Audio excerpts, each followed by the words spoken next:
Hai, selamat datang di Navigasi TV. Di video kali ini kita masih akan melanjutin keseruan untuk membedah tas siaga bencana.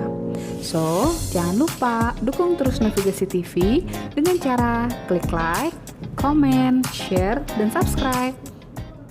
Jangan lupa saksikan saya di channel Navigasi TV dengan tema Tas Siaga Bencana.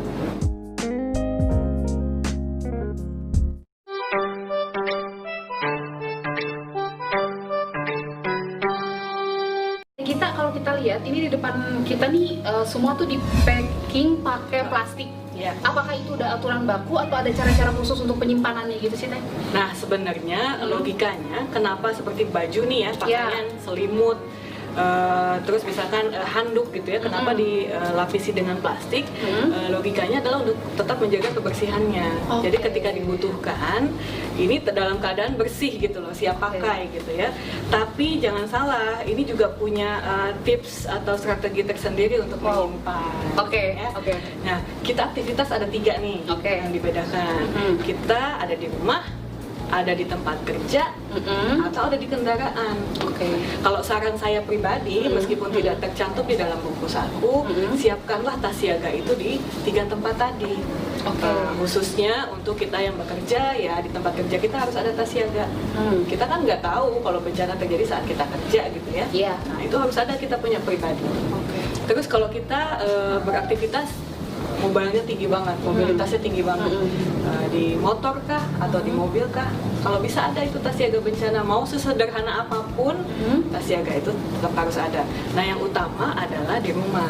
Nah, tapi strategi penyimpanannya tetap sama, atau maintenance-nya, atau kita tetap harus cek berkala gitu ya. Karena kenapa? Pertama nih, seperti contohnya tadi biskuit, mie instan ya, ini ada tanggal kadaluarsanya, jangan salah ya. Jadi begitu teman-teman memasukkannya atau bapak ibu nanti memasukkannya ke dalam tas siaga, itu harus dicek betul. Itulah gunanya checklist. Daftar checklist ya. Ini yang bikin aku penasaran juga sih Teh, karena kadang-kadang karena terkesannya tas siaga bencana udah terkumpul jadi satu di rumah, aman aja gitu. Itu yang sering kali malah jadinya bencana setelah bencana itu terjadi gitu ya. Jadi sehabis banjir, ini udah siap nih bawa gitu ya. Ya kalau kayak apa namanya surat-surat penting itu kan nggak ada tanggal kadaluarsanya gitu ya. Tapi kalau misalkan dia nyiapkan susu untuk bayi misalkan, itu kan bahaya sekali. Jadi setelah itu anaknya diare, jadi bencana setelah bencana itu terjadi. Makanya saya coba siapkan tadi ada checklistnya di sini. Untuk maintenance ya. Ini ada nama barangnya apa, tadi misalkan minimal ada 13 tadi, nah kemudian jumlahnya. Jadi kita tahu nih, ini anak kita 2 nih, biskuitnya butuh berapa ya, gitu ya, itu jumlahnya. Keterangan di sini bisa tanggal kadaluarsa, kemudian bisa misalkan rasanya apa, jadi kita ingat ya, oh ini anak saya ternyata nggak mau ganti rasa yang lain gitu ya, rasa yang pernah ada gitu. Abi. Nah, jadi jangan lupa jumlahnya, terus tanggal kadaluarsanya dicek. Air mineral juga jangan salah. Ini juga ada tanggal kadaluarsanya ya, karena ini kan sudah dikemas begitu ya. Nah, kemudian pakaian juga kita cek lagi. Jangan-jangan kita nyimpan 2 tahun yang lalu. Anak kita udah 5 tahun, bajunya baju anak 2 tahun, jadi nggak berfungsi nanti begitu bencana terjadi. Itu harus dicek berkala ya. Lebih bagus kalau misalkan ada waktu 6 bulan sekali. Ya, kalau makanan kan biasanya 6 bulan sekali ya. Kemudian pakaian, kalau pakaian sih bisa mungkin 1 tahun sekali. Tapi kalau cek kan bisa sekaligus satu tas dibuka, kita cek lagi checklistnya, jangan-jangan ada yang berkurang. Kemudian nih baterai gini, biasanya kalau didiamkan ada yang berkarat atau apa ya, semuanya dicek ulang, fungsinya dicek ulang. Nah, ini yang tadi saya bilang power bank. Gimana tuh Teh? Ini harus dalam kondisi penuh. Nah, kalau ini mungkin urgent ya. Jadi setiap mungkin tidak sampai bulanan ya, seminggu sekali cek gitu, karena ini harus penuh kondisinya. Kalau enggak, ini ada di dalam tas tapi ini tidak berfungsi jadinya. Ini tidak membantu. Begitu juga dengan yang lain. Jadi intinya pertama kita harus melakukan pengecekan secara berkala. Yang kedua, tempatkan tas siaga itu di tempat yang diketahui oleh semua anggota keluarga. Oh, iya. Jangan yang tahu ibunya doang. Jangan ngumpet ya Teh ya. Kata si ibu Teh, ini kan tas siaga ya. Ya, taruh aja di bawah di kolong kasur misalkan gitu ya.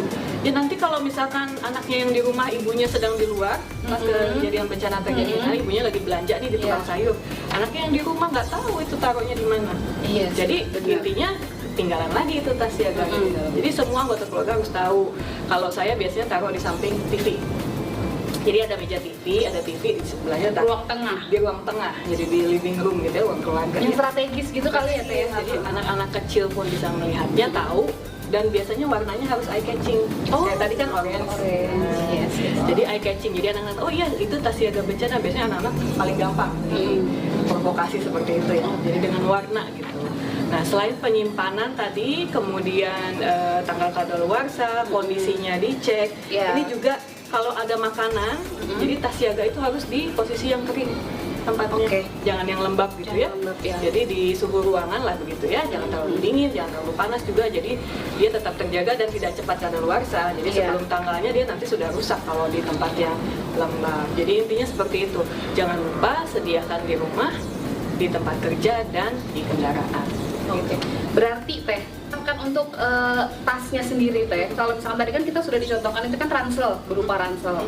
Dan pasti juga kalaupun kita menyediakan ransel itu kan ukurannya disesuaikan dengan kebutuhan atau kapasitas dari masing-masing keluarga itu tadi, atau dari jumlah isi si peralatan tersebut. Nah, kalau misalkan nggak punya ransel, adanya box atau maksudnya kita nggak harus selalu yang berbentuk ransel, itu gimana Teh? Betul, sebetulnya kenapa kita mencontohkan ransel, karena ransel itu memberikan kemudahan. Jadi ketika bencana itu kan cenderungnya panik ya. Panik. Bayangin kalau kita menyiapkan namanya tas siaga itu di dalam kontainer. Boro-boro ngangkut kontainer, anaknya dulu yang diangkut, ya kan? Yang ada itu ya kontainer ketinggalan. Nah, kenapa itu harus tas siaga, tasnya berupa ransel supaya mudah langsung disangkutkan di pundak gitu ya, langsung dibawa, diboyong gitu. Dan anak kecil pun bisa membawanya meskipun agak tertatih mungkin ya, tapi dia bisa gitu, setidaknya digeret gitu bisa kan. Atau dia travel bag, bag yang punya ada pegangannya gitu ya. Atau tas jinjing sebetulnya bisa juga. Cuma untuk memudahkan kita mencontohkannya dengan ransel, karena itu sangat mudah untuk dibawa. Yang bisa lebih gampang untuk lebih fleksibel ya dibawa. Iya sih. Sebenarnya kalau misalkan kontainer, sebenarnya sih kalau aku pribadi ya Teh, kalau kita nyimpen tas siaga itu di kontainer memang lebih aman dari ketika terjadi banjir, ketika risikonya itu ada risiko banjir, jadi dia tidak basah, tapi memang kurang efisien untuk pada saat darurat dibawanya gitu. Kalau mau lebih detail lagi, sebaiknya ransel yang waterproof gitu. Lagi kalau yang suka camping pasti tahu ya kan, cari ransel yang waterproof atau dilindungi dengan penutupnya lagi, itu lebih bagus. Cuman kita melihatnya dari sisi kemudahan aja. Kalau misalkan Teh kita sendiri, kalau aku punya pengalaman pribadi sih, makanya aku seneng banget ketika harus kenalan sama tas siaga bencana, karena aku juga punya pengalaman pribadi Teh. Gimana tuh cerita? Pada keadaan darurat seperti ini, jadi aku tuh ngekos di Jakarta. Memang daerah tersebut itu tidak rawan banjir, jadi daerah yang bisa dibilang aman. Tapi ketika suatu hari aku pulang ke rumah, ditelepon lah sama teman kos, banjir jam 3 pagi, dan aku belum nyiapin tas siaga bencana. Jadi cuman, oh iya banjir ya, iya, oh ya udah. Kondisi udah nggak bisa ada yang diselamatkan, kecuali memang hanya beberapa pakaian yang ada posisinya di lemari atas gitu. Jadi aku ngerasa kayak, oh iya ya, sekalipun daerah tersebut tidak rawan, atau misalkan di sini tuh jarang banjir dan segala macam, tapi ternyata tas siaga bencana tuh penting banget ya Teh. Teh kita ada nggak pengalaman pribadi? Kalau saya dengan keluarga, alhamdulillah belum jangan sampai ya mengalami bencana gitu ya. Alhamdulillah dari ancaman banjir memang rendah gitu ya. Gempa bumi juga rendah, tapi kan kita nggak tahu ya, amit-amit kalau misalkan kebakaran atau sebagainya. Tapi yang lucunya, si tas siaga yang tadi saya siapkan eye catching di ruang tengah tadi di dekat TV ya, anak-anak nonton itu, karena saking menariknya gitu ya, pas saat mereka lapar tuh dicemilin. Nah, kita kan nggak mengawasi setiap saat. Makanya itu saya tadi sampaikan, maintenance atau dicek berkala itu penting ya. Karena kan coklat gitu cemilan ya, cemilan gitu ya. Kalau air mineral kan nggak menarik, kan baju apalagi nggak menarik. Yang ada cemilan, ada biskuit kesukaan, memang sengaja yang dimasukkan yang kesukaan. Karena memang pada saat bencana itu nanti terjadi, jadi mereka nggak asing dengan makanan itu kan. Nah, tapi itu kelemahannya. Jadi ketika mereka tahu di situ, si Umi nggak punya cemilan nih di rumah, kita ambil dari tas siaga itu sebetulnya kejadian lucunya. Ini lucu banget. Jadi nggak ada kejadian yang maksudnya karena memang belum mengalami ya, alhamdulillah jangan sampai. Tapi memang seperti itu. Jadi itulah manfaatnya kita mengapa harus melakukan cek secara berkala. Dan aku jadi belajar sih. Jadi kita tuh emang harus punya sih sebenarnya tas siaga bencana itu dimanapun kita berada, tinggi atau rendah resikonya, kita harus benar-benar nyiapin ya Teh ya. Teh, kalau misalkan tadi kan seperti yang Teh tadi sempat infoin ke kita, di tempat kerja harus ada tas siaga bencana, di rumah ada tas siaga bencana, di kendaraan ada tas siaga bencana. Jadi tas siaga bencana itu kan sebenarnya lebih kepada peralatan emergensi yang kita siapkan untuk menghadapi keadaan darurat. Berarti kalau misalkan kayak di kendaraan itu berarti nggak perlu ada kayak pakaian, berarti hanya seperti kayak obat P3K kayak gitu kan, pemadam api gitu. Dan ini juga apa namanya, jumlahnya juga jadi nggak sama kan. Kalau tadi untuk keluarga satu rumah, kalau ini untuk pribadi. Jadi memang sih seharusnya kepedulian itu, kewaspadaan itu dimiliki oleh semua anggota, baik di rumah maupun di kantor ya. Tetapi kan tidak salahnya kita memulai dari diri kita sendiri. Jadi kita mengedukasi juga teman-teman kantor kita nih. Gitu. Ngapain sih nyiapin kayak gitu ribet amat. Ya nggak apa-apa, kalau siapa tahu gempa gitu kan, siapa tahu kita harus stay di kantor 24 jam. Terus lu nggak punya bahan makanan apa-apa gitu, lu mau kemana kan gitu kan. Jadi minimal untuk diri kita sendiri kita siap gitu ya. Kemudian secara tidak langsung kita mengedukasi juga nih teman-teman kita supaya ada tas siaga bencana itu gitu. Tapi Teh, kita kalau misalkan dalam satu keluarga jumlahnya itu berbeda-beda, terus di packing menjadi satu tas siaga bencana, apa nggak terlalu besar gitu Teh? Nah, itu pertanyaan bagus ya. Jadi tergantung dari si usia anak-anaknya itu sendiri. Jadi kalau misalkan anaknya sudah beranjak dewasa, nggak mungkin lah satu tas itu isinya untuk 4 anggota keluarga. Jadi alangkah baiknya jika tas siaga itu disiapkan untuk masing-masing individu. Dan kan misalnya anak perempuan, anak laki-laki kebutuhannya juga beda. Jadi kita bisa bedakan. Jadi kalau misalkan per orang atau per keluarga itu banyak, kalau dijadikan satu terus tidak efisien untuk dibawa dalam satu waktu karena terlalu berat, jadinya per orang dibuat. Jadi tanggung jawabnya ada di masing-masing.